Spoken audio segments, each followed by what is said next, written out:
Dia ini digambarkan sebagai sosok pahlawan Israel. Pemilihan nama Sabra ini itu seperti sebuah kode yang mengarah kepada sebuah kejadian pembantu warga Palestina di Sabra. Yo geng, tekan tombol subscribe geng. Hey yo, what's good? Welcome back to Kamar Jerry.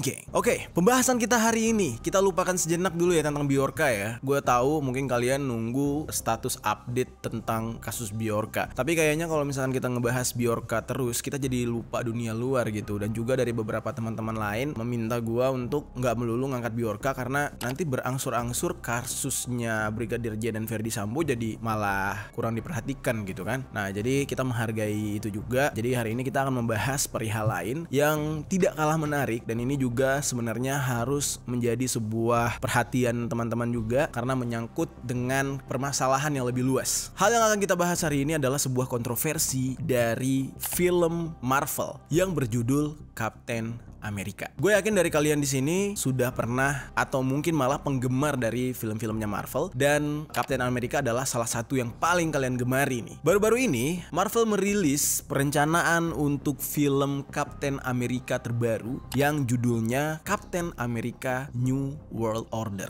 yang dimana film ini menuai banyak kontroversi yang berhubungan dengan Illuminati dan Freemason. Mari kita bahas nih selengkapnya kontroversi film dari Marvel yang satu ini di Permisi, peristiwa misteri dari berbagai sisi.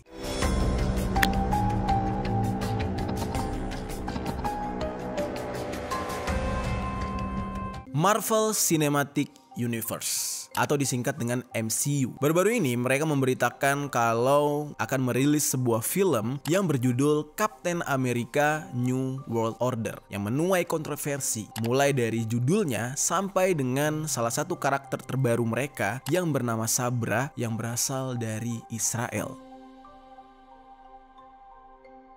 Mungkin dari teman-teman semua sudah tahu gitu ya apa itu Marvel atau Marvel Cinematic Universe, yang dimana MCU atau Marvel Cinematic Universe ini adalah media franchise dari Amerika Serikat yang berpusat pada serangkaian film pahlawan super atau superhero yang diproduksi sendiri oleh Marvel Studios. Karakter-karakter yang dimunculkan oleh Marvel di dalam film-filmnya itu berasal dari buku-buku komik Amerika terbitan Marvel Comics. Selain memproduksi film superhero, mereka juga memproduksi buku komik, terus ada film pendek, serial TV, dan juga serial digital. Jadi memang mereka ini adalah sebuah production house yang cukup besar, company yang cukup besar. Bagi kalian penggemar film-film Marvel, sudah pasti sangat familiar dengan kata-kata fase, yang dimana kata-kata fase ini dipakai di franchise Marvel ini, dan mungkin agak terdengar asing kepada teman-teman yang tidak menyukai atau jarang mengikuti film-film Marvel. Jadi apa itu fase? Jadi fase ini adalah sebuah ciri khas dari Marvel Cinematic Universe, dan ini adalah sesuatu yang membedakan dia dengan franchise-franchise film yang lain, yang dimana istilah fase ini sudah tercetus di Marvel Cinematic Universe sejak pertama kali diluncurkan. Misalkan kayak Iron Man pada tahun 2008, ini adalah film pertama dari Marvel ini dan masuk ke fase 1. Jadi Iron Man itu adalah fase 1.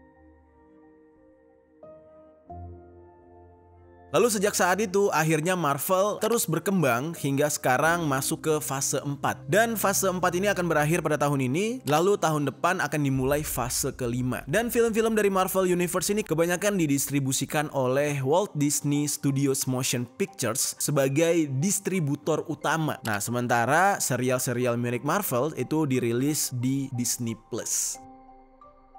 Oke, itu dia sedikit tentang Marvel. Sekarang kita akan fokus kepada film yang sangat-sangat kontroversial di tahun ini yang dirilis oleh Marvel, yaitu Captain America New World Order.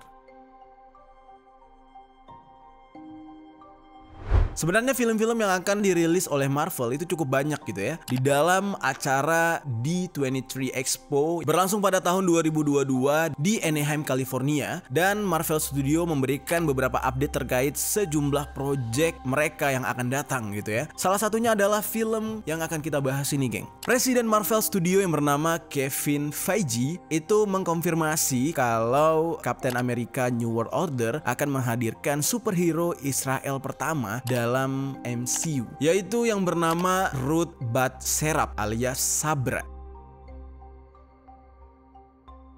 Superhero Israel ini pertama kali debut di Marvel Comics pada tahun 1980 dalam seri The Incredible Hulk. Jadi superhero yang satu ini bukan superhero yang diciptakan baru-baru ini ya geng. Dari tahun 1980 ternyata dia sudah ada. Dia ini digambarkan sebagai sosok pahlawan Israel. Dan dia digambarkan memiliki kekuatan super dan merupakan agen manusia super pertama yang melayani Mossad atau Badan Intelijen Israel. Jadi sudah paham ya arahnya kemana.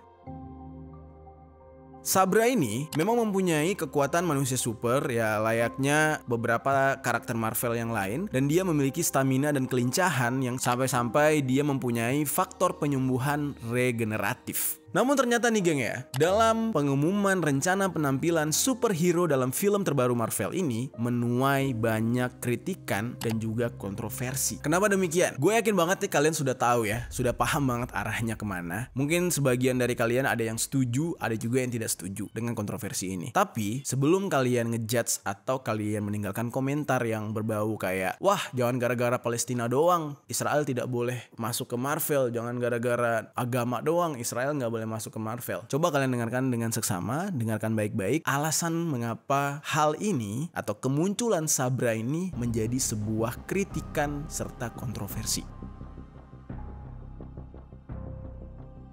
Kelompok yang pertama kali mengecam tentang kemunculan Sabra ini sebagai superhero di Marvel sudah pasti orang-orang yang pro dengan Palestina. Ini mana mereka sangat mengecam kemunculan dari Sabra ini. Kenapa demikian? Semua ini beralasan, geng. Karena pemilihan nama Sabra, yang dimana ini benar-benar menyakitkan bagi orang-orang yang pro dengan Palestina. Pemilihan nama Sabra ini itu seperti sebuah kode yang mengarah kepada sindiran pada sebuah kejadian pembantaian warga Palestina di Sabra dan juga di Shatila pada tahun 1982. Jadi bisa kebayang ya geng ya, pemilihan nama superhero atau pahlawan untuk Israel dinamakan dengan sebuah kota tempat pembantaian warga Palestina.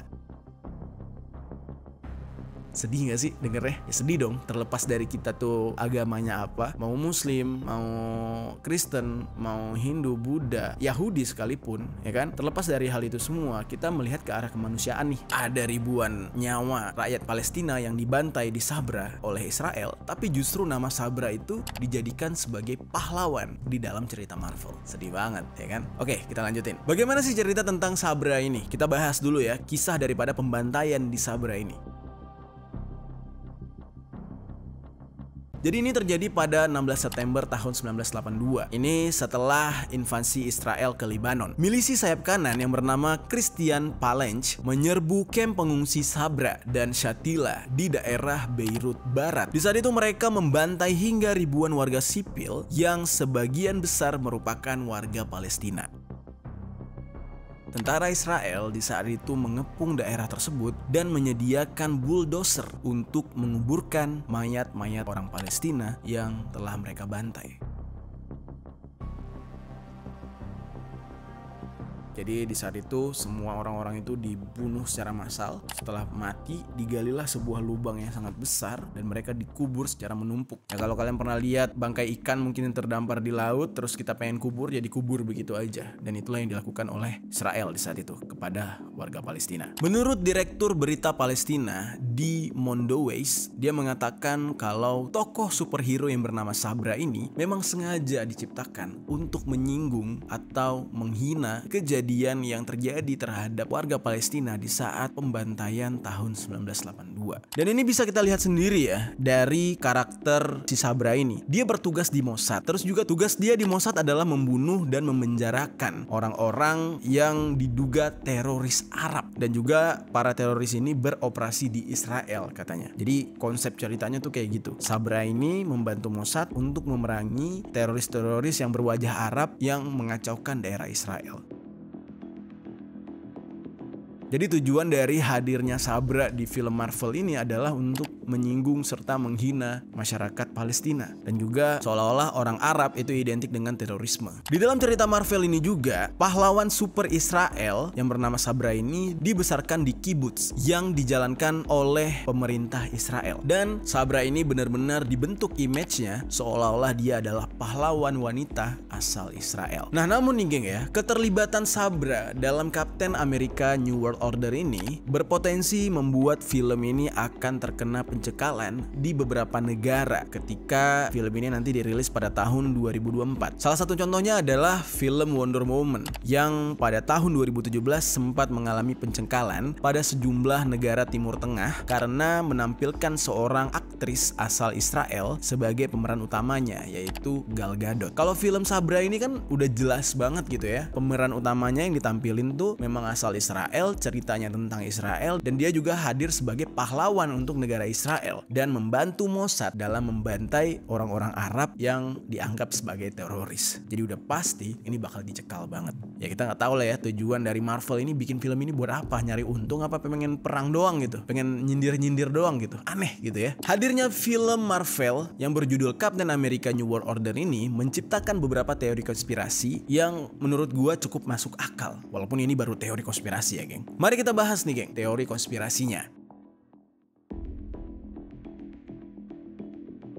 Oke, sudah menjadi rahasia umum nih geng ya, kalau membahas tentang teori konspirasi udah pasti berhubungan dengan media, misalkan media sosial kayak Instagram, YouTube, dan lain-lain gitu ya. Itu merupakan sebuah alat propaganda yang sangat efektif dalam penyebaran berbagai bentuk ideologi oleh kelompok-kelompok tertentu. Ya misalkan aja seperti yang kita tahu kayak The Simpsons, terus juga film-film kartun yang lain gitu yang menyimpan simbol-simbol Illuminati, Freemason, satanisme gitu kan. Terus juga ada video-klip dari penyanyi-penyanyi luar kayak Lil Nas X, XXXTentacion ya kan. Itu benar-benar satanisme banget gitu ya. Nah, mereka memanfaatkan media untuk menyebarkan propaganda-propaganda atas ideologi sebuah kelompok yang mereka ikuti. Dan teori konspirasi sendiri merupakan sebuah teori yang meyakinkan bahwa segala sesuatu yang terjadi di muka bumi telah melalui sebuah skenario besar yang melibatkan sebuah kelompok dengan kerahasiaan yang cukup tinggi, dan mereka merupakan orang-orang yang berpengaruh yang sering disebut dengan istilah elit global. Salah satu program daripada elit global ini adalah New World Order, dan kata-kata atau kalimat dari New World Order ini sering sekali digunakan oleh para penyanyi serta artis-artis luar untuk mempropagandakan ideologi-ideologi dari Freemason, Illuminati, dan satanisme, yang dimana ini dibackingi oleh para elit global. Kalian boleh cek deh beberapa lagu rapper-rapper gitu ya, pasti ada tuh liriknya New World Order, atau film-film yang tiba-tiba artisnya nyeletuk gitu ya tentang kata-kata New World Order ini. President Biden talks of a new world order. New world order is the old. To impose a new world order. And New World Order is when you buy. Nah, New World Order ini sendiri adalah dalam artian tuh tatanan dunia baru. Yang lebih spesifiknya adalah tatanan dunia baru dengan satu pemerintahan. Jadi semua orang di muka bumi ini dipimpin oleh satu orang. Salah satu program daripada New World Order adalah mata uang yang sekarang kita gunakan. Kita bisa lihat sendiri ya bagaimana kita diperbudak oleh uang sekarang. Padahal uang itu hanya selembar kertas. Dibandingkan dengan emas, emas jauh lebih berharga. Ketika emas kita potong menjadi kepingan yang kecil, dia akan tetap berharga. Ketika emas kita bakar sekalipun sampai hangus, dia tetap berharga. Tetapi uang kertas, di saat kalian membakar uang kertas menjadi abu, di saat kalian merobek-robek uang kertas menjadi serpen kecil, maka hal itu tidak akan berguna dan berfungsi lagi. Nah, itulah salah satu program daripada New World Order yang sekarang sudah berjalan ratusan dan bahkan ribuan tahun di muka bumi. New World Order atau disingkat dengan NWO adalah sebuah target dan tujuan utama dari Illuminati serta Freemason. Kalau kalian pengen tahu apa itu Illuminati, apa itu Freemason, kalian bisa dengar dari konten-konten gue sebelumnya. Gue sudah banyak sekali membahas tentang Illuminati dan Freemason, dan beberapa kali gue membahas tentang Illuminati tuh ada aja tuh orang yang komen, ah udah basi bahas Illuminati, basi bahas Freemason. Nah, yang dia tidak tahu adalah pengaruh daripada Freemasonry dan Illuminati ini sangat-sangat besar besar, yang dimana ini mempengaruhi berjalannya sistem dunia. Salah satunya yang sekarang kita lagi demo-demoin, yaitu kenaikan BBM, naiknya dan tingginya harga pangan, serta inflasi. Nah, itu adalah sistem yang sebenarnya mereka kontrol, tapi kita tidak sadar dan kita remehkan sama ini. Lalu, salah satu cara lain yang dijalankan oleh para elit global dalam melancarkan New World Order adalah dengan menggulingkan pemerintahan berdaulat dari banyak negara. Contoh kayak Muammar Gaddafi, Saddam Hussein, itu digulingkan kan tanpa alasan gitu. Kemudian barulah mereka menyusupi bagian dari negara-negara tersebut dengan pemerintahan bayaran dari kelompok Illuminati serta Freemasonry tersebut. Bahkan di negara kita, geng, kalau kalian cari informasinya, para petinggi-petinggi negara kita pada zaman dahulu ketika pendirian negara Republik Indonesia, itu isunya ada juga yang berasal dari kelompok Freemason. Dan bahkan Freemason sendiri di Indonesia itu masih ada peninggalan-peninggalannya. Kalau kalian penasaran juga dengan cerita Freemason di negara kita, kalian boleh dengarkan konten gue yang ini. Dan nanti dari konten gue ini gue memberikan petunjuk beberapa lokasi jejak-jejak peninggalan daripada Freemason yang ada di Indonesia, dan itu lengkap banget. Jadi jangan heran gitu ya, jangankan negara-negara luar, negara kita sendiri pun pernah disusupi oleh kelompok ini. New World Order ini sudah menjadi sebuah perbincangan yang hangat sejak lama di kalangan masyarakat dunia. Dan bahkan ketika orang mendengar kata New World Order, itu langsung mengarahnya tuh ke arah negatif. Yang kayak, wah, tanda dunia baru, wah, Illuminati, Freemason nih, bahaya. Ini bener-bener hal yang tabu gitu kan. Bahkan di Google kalau kalian cari tuh ya, kata New World Order, itu yang keluar pasti lambang-lambang Illuminati, lambang-lambang Freemason, lambang-lambang satanis gitu. Jadi hal itu telah terbranding kepada kata New World Order tersebut. Orang-orang sudah paham kalau kata-kata tersebut mengarah ke hal yang menakutkan dan negatif. Akhirnya nih, untuk saat sekarang ini, Marvel mengeluarkan sebuah film yang berjudul Captain America New World Order. Banyak orang yang mengatakan kalau salah satu tujuan Marvel mengeluarkan atau merilis film dengan judul tersebut adalah untuk memudarkan atau menenggelamkan kata-kata New World Order yang berstigma negatif dan menakutkan. Jadi itu artinya kayak gini. Kalau sekarang kita cari tentang kata-kata New World Order, itu yang keluar kan yang Illuminati, Freemason gitu. Ya otomatis kata-kata itu menjadi menyeramkan. Tapi nanti setelah film daripada Marvel ini rilis, otomatis ketika kita mengetik kata New World Order di Google, maka yang keluar adalah film. Maka ya stigma-stigma negatif tentang kata New World Order bakal tenggelam. Dan kerahasiaan tentang perjalanan Freemason dengan Illuminati jadi semakin lengkap gitu ya. Jadi perjalanan mereka itu semakin aman. Jadi ini adalah sebuah bentuk penghilangan jejak atau salah satu cara untuk menenggelamkan fakta-fakta yang ada, sehingga nanti generasi-generasi kita berikutnya bakal mengira kata daripada New World Order itu adalah sebuah kata-kata yang positif dan juga merupakan sebuah kalimat yang digunakan oleh seorang superhero hebat. Memang tidak sekali dua kali gitu ya, Marvel ini memunculkan tentang adanya propaganda-propaganda ideologi Illuminati. Sebelumnya mereka juga sempat memunculkan ideologi ini di dalam sebuah film yang berjudul Doctor Strange Multiverse of Madness, yang dimana di sana muncul grup Illuminati dengan sebuah adegan di saat itu mata dari Doctor Strange yang baru saja muncul di dahinya, dan hal ini benar-benar sangat menandakan adanya ideologi Illuminati di dalam film tersebut. Di dalam dunia Marvel sendiri, Illuminati ini justru diberikan posisi sebagai sebuah kelompok rahasia yang selalu mengambil keputusan-keputusan besar dan penting di dalam kejadian yang ada di universe mereka. Jadi kayak di semesta mereka atau di bumi mereka tuh yang memimpin atau yang mengontrol sistem di posisi paling tinggi itu adalah kelompok Illuminati. Dan anggotanya sendiri terdiri dari Namor, Tony Stark, Reed Richards, Black Bolt, Doctor Strange, Profesor Charles Xavier, dan juga Sylvie. Dan konsepnya itu memang tidak jauh beda dengan secret society yang ada di dunia nyata. Hanya saja ini dirubah ke dalam bentuk film. Mungkin ada sebagian teman-teman yang belum tahu apa itu Secret Society. Jadi Secret Society ini adalah sekelompok rahasia yang memiliki tujuan atau maksud-maksud terselubung untuk mendominasi lingkungan sosial masyarakat. Jadi orang-orang yang memang menyusupi masyarakat untuk menanamkan ideologi mereka, untuk membuat sebuah pengaruh gitu.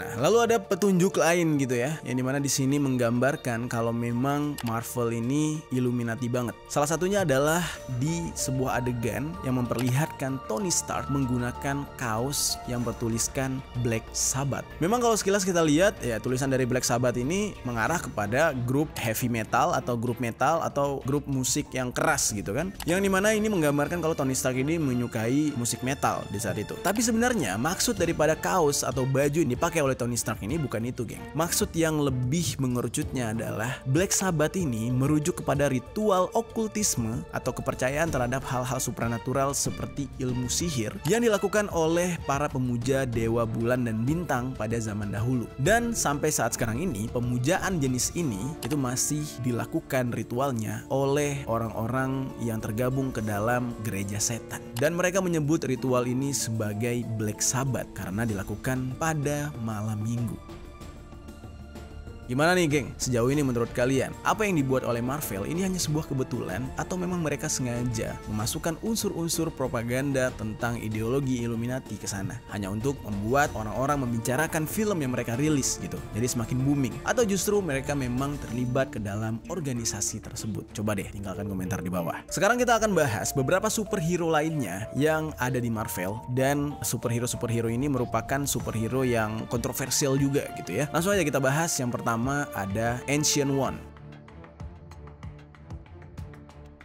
Di dalam komik, peran atau karakter dari Ancient One ini sebenarnya adalah seorang pria tua dengan ras Asia seperti kita orang Indonesia lah gitu ya. Dan lebih tepatnya itu ini adalah orang asal Tibet. Tapi di dalam filmnya Marvel justru merubah ras dan gender dari sosok Ancient One ini, dan dia muncul di dalam film Doctor Strange pada tahun 2016. Seperti yang kita ketahui, di dalam film Doctor Strange justru yang berperan sebagai Ancient One itu adalah orang dari ras kulit putih atau Kaukasian atau orang bule, dan bahkan jenis kelaminnya juga berganti gitu ya, jadi seorang perempuan, dengan pemainnya yang melibatkan Tilda Swinton sebagai pemeran dari Ancient One ini. Padahal di komiknya justru ini adalah laki-laki tua yang perawakannya itu orang Asia alias orang Tibet. Namun setelah dikonfirmasi ternyata memang Marvel punya alasan sendiri gitu ya, kenapa mereka melakukan perubahan atas ras daripada Ancient One ini dan juga jenis kelaminnya gitu ya. Ternyata menurut mereka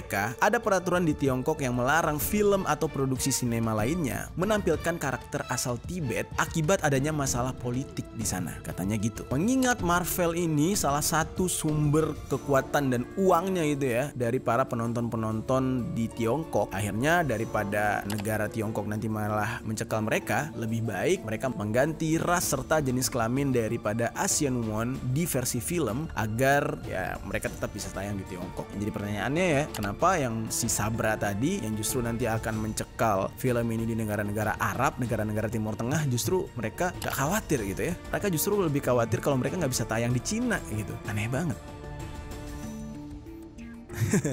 Oke, terlepas dari hal tersebut, banyak penggemar daripada Marvel yang tidak percaya dengan alasan tersebut. Para penggemar Marvel mengecam perubahan ras Ancient One di dalam film Doctor Strange karena menurut mereka Marvel telah melakukan whitewashing, sebuah fenomena di mana ketika sejumlah film Hollywood merubah karakter dengan ras tertentu menjadi orang kulit putih. Jadi mereka itu pengen memajukan ras kulit putih doang, pengen bule itu terlihat lebih tinggi derajatnya daripada ras lain. Jadi kurang lebih kayak gitu. Kita ke superhero selanjutnya yang menjadi superhero kontroversial di dalam film Marvel. Ini tentang film Eternals, geng, yang rilis pada tahun 2021 lalu. Yang dimana di dalam film ini memperkenalkan kita dengan banyak superhero Marvel. Salah satu superhero yang dikenalkan adalah Phastos, yang merupakan anggota terpintar di dalam kelompok Eternals. Namun demikian, kemunculan daripada Phastos ini justru menimbulkan kontroversi dan juga membuat filmnya mendapatkan penyekalan di beberapa negara. Nah, kok bisa nih geng? Hal ini terjadi karena di dalam film tersebut Marvel seolah-olah ingin menonjolkan LGBT, yang dimana Phastos ini memiliki orientasi seksual penyuka sesama jenis alias seorang gay. Dan bahkan di sini parahnya ya, di film ini ditampilkan sebuah adegan ciuman Phastos dengan pasangan prianya, yang itu suaminya, laki-laki sama laki-laki geng. Akibat adegan tersebut akhirnya Eternals tidak boleh tayang sama sekali pada beberapa negara di Timur Tengah seperti Arab Saudi, Kuwait, dan juga Qatar. Pencekalan ini terjadi dikarenakan Disney menolak untuk melakukan editing ulang atau cut lah ya di bagian adegan si Pastos ini yang benar-benar menjijikan dan diharamkan di dalam agama gitu kan. Hanya dilaranglah tayang di beberapa daerah di Timur Tengah. Benar-benar kontroversi banget ya, memajukan Illuminati, memajukan New World Order, memajukan LGBT. Gokil Marvel. Itu dia tadi geng beberapa kontroversi dari superhero rilisan daripada Marvel ini. Yang paling heboh sekarang dibicarakan yaitu tadi tentang Captain America New World Order. Dimulai dari karakternya yang bernama Sabra, diangkat dari sebuah kejadian pembantaian di Palestina. Terus dia merupakan seorang superhero Israel, yang mana ya nama Sabra aja udah nama pembantaian. Terus dia dijadikan superhero, berarti kan dijadikan sebagai pahlawan yang membantai rakyat Palestina. Dan bahkan di dalam filmnya bercerita tentang dia memberantas orang-orang yang berwajah Arab yang dianggap sebagai teroris. Lalu dari judul filmnya seolah-olah ingin menghapus jejak tentang kalimat New World Order.